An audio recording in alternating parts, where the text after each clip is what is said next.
Atenção, alerta de polêmica. O vídeo de hoje nós vamos falar sobre o uso da chupeta. Será que ela é vilã? Será que ela é salvadora? É um assunto que divide opiniões. É um assunto que já causou assim muito estresse aí entre mães, entre famílias, e por isso que assim eu pesquisei bastante antes de trazer um profissional aqui, porque eu não queria ninguém radical. Eu acho que na maternidade uma coisa que a gente não pode ser é radical, porque cada caso é um caso, cada mãe é uma mãe, cada bebê é um bebê. A gente precisa analisar o todo, precisa analisar cada situação, e o pediatra da Suzane, o Dr. Augusto Pisatti, ele é um estudioso, ele tem bastante experiência e ele é democrático. E ele é muito inteligente. Então, eu vou bater um papo com ele para saber se a chupeta é vilã ou se ela é salvadora da pátria. Pode ou não pode usar? Quando que pode usar? Se pode? Enfim, vamos lá conversar com ele.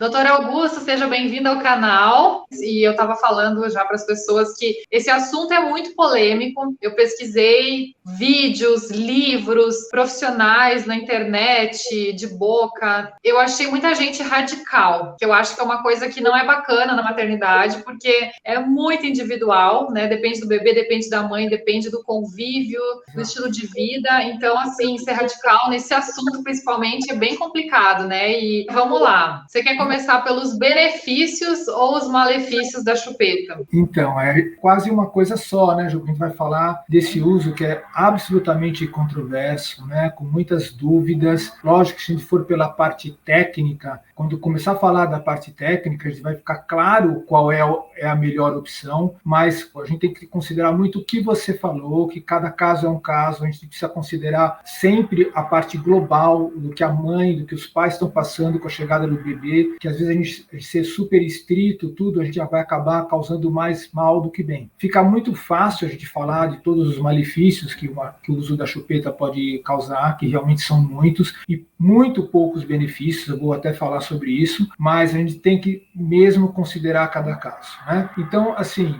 malefícios são vários, né? A primeira coisa importantíssima é que a criança fica com uma dupla informação de sucção, que é sugar na chupeta e sugar no peito é absolutamente inverso, não tem nada a ver. Os músculos que você usa para deglutição e para sucção no peito não tem nada a ver com o que você usa na chupeta. Então a criança fica com uma dupla informação e essa dupla informação causa uma confusão para a criança, podendo realmente prejudicar a amamentação. Porque aí as pessoas vão responder assim, mas existe o bico que imita o peito. Existe? Funciona ou não? E vão falar também, não, mas o bebê, ele tem a necessidade de sucção.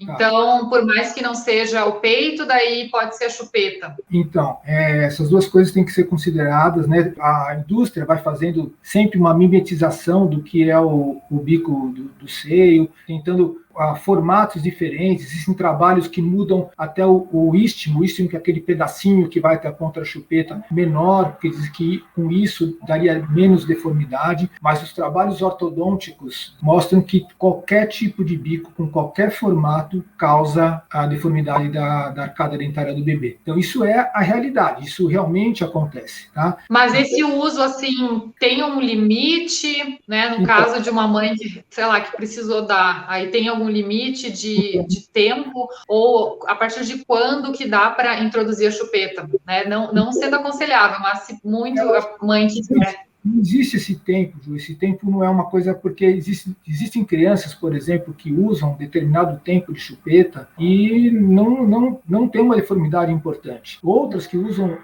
talvez o mesmo tempo podem causar deformidade. O que a gente sabe é que no passar do tempo, lógico, quanto mais tempo usar, quanto mais crônico o uso, maior a chance da deformidade. E essas deformidades não é só estético, né? Do ponto de vista funcional é extremamente importante, né? Vão obstruir áreas de respiração para a criança, aumenta a chance de você ter otite, a criança passa a ser um respirador bucal, dá fragilidade da musculatura bucal, podendo dar problemas de dicção, de fala. Então, a gama de problemas é muito grande. Muitas pessoas já mandaram mensagem falando: mas aí não dá chupeta, o bebê vai começar a chupar o dedo. Porque tem a necessidade de sucção, né? E a Suzane, por um tempo, ela colocava o dedinho na boca, porque ela não tinha chupeta, mas depois ela parou, assim. Então, é exatamente isso, esse contraponto entre o dedo e a chupeta também se fala muito. Mas a chupeta eu tiro, né? O dedo não. As duas coisas deformam a arcada dentária, tanto o dedo quanto a chupeta. Agora, uma coisa é meio que fisiológica, a criança põe a mão na boca de qualquer jeito. Ela vai pôr a mão, o dedo, os dedos, o pé, vai fazer isso de qualquer jeito, porque isso faz parte do reconhecimento dela do mundo, faz parte da aquisição de imunidade, faz parte do reconhecimento. Então a criança tem necessidade de sucção, porque é uma sobrevivência, então a criança realmente vai fazer isso. Agora, dizer que usa chupeta e por isso você consegue tirar, toda mãe está me ouvindo sabe que não é fácil você tirar a chupeta, e não é nem um pouquinho fácil, não, é difícil, e o tempo de uso da chupeta pode também causar deformidade. A gente fica quase meio que sem saída, né? Então, a gente sabe que as duas coisas podem causar deformidade na arcada da criança, as duas coisas.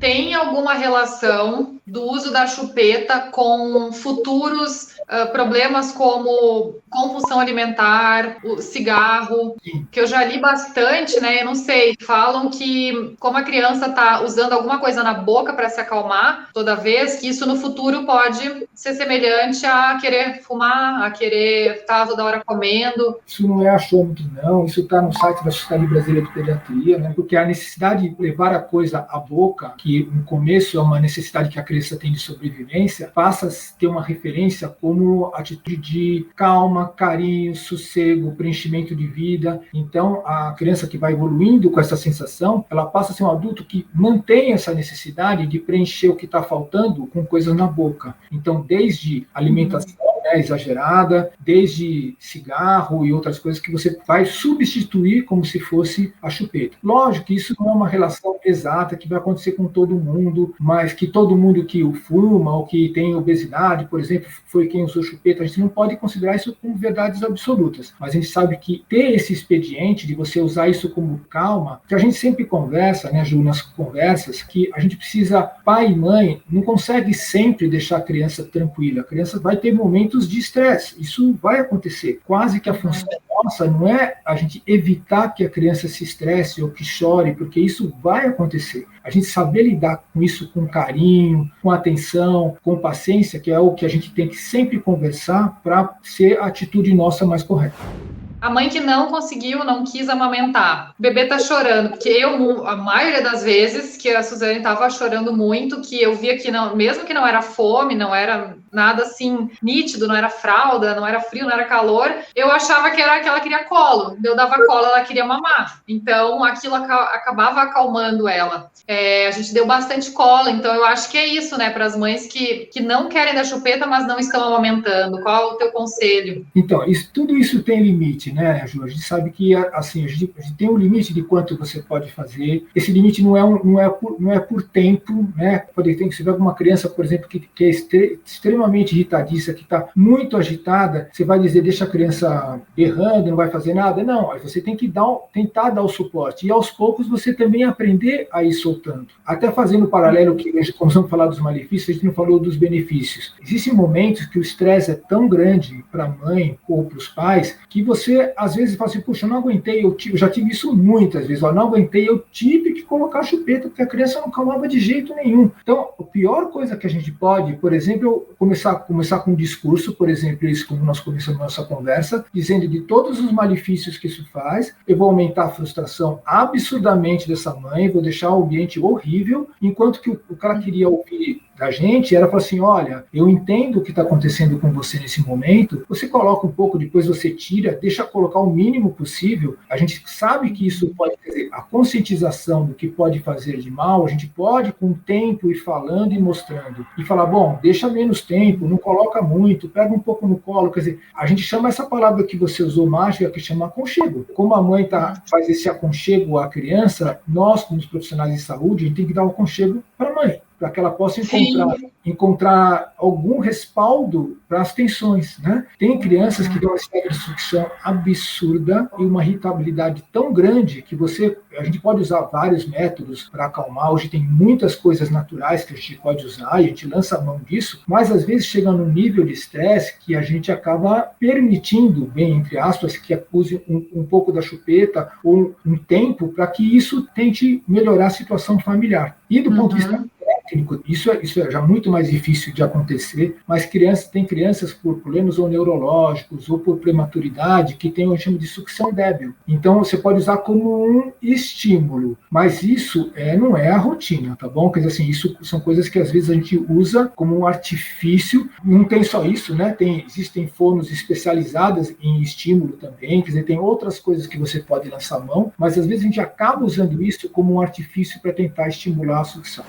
Uma coisa que eu fiz, que agora pode falar se é errado ou não, mas assim, que ajudou bastante, que foi até uma enfermeira, que ela tava com a luva, né? E aí ela colocou o dedinho assim na boca da Suzane, porque eu falei, gente, não aguento mais, aqui meu peito tá demais, eu não vou botar meu peito de novo, não consigo, sabe? Sangrando. E daí ela falou, botou o dedinho assim, e aí ela falou, se vocês quiserem fazer de vez em quando, e com a unha bem curta, a mão muito limpa, higiênica, e a gente colocava o dedo, doutor. Que a chupeta você deixa ali, o dedo, né? Dá alguns minutos, você não aguenta mais. Então, acalmava a Suzane de vez em quando. Então, não sei se é assim um recurso que dá para fazer aí ou não. Estou falando besteira. Não é questão de besteira. Você vê, lógico que a gente conviveu isso, a gente sabe muito bem como foi. Tem limites onde você comentou, a mãe está com fissura no mamilo, com dor, não conseguindo aumentar.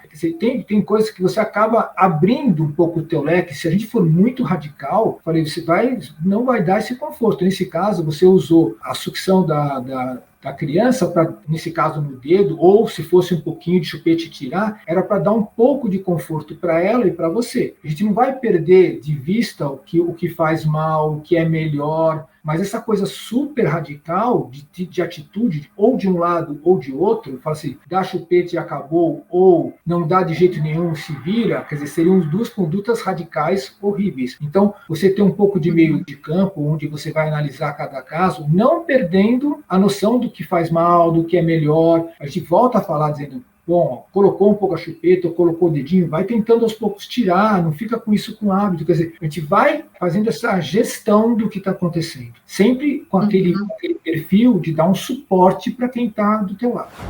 Então tá, doutor, muito obrigada. Quero deixar o meu abraço também para todas as mamães que estão assistindo. A gente não pode se preocupar tanto. Eu tenho certeza que você está sendo a melhor mãe que você pode para o seu filho. E claro que informação é poder. Tem que cuidar com o tipo de informação, porque na internet tem muita desinformação. Então fiquem aqui no canal Mundo de Júlia.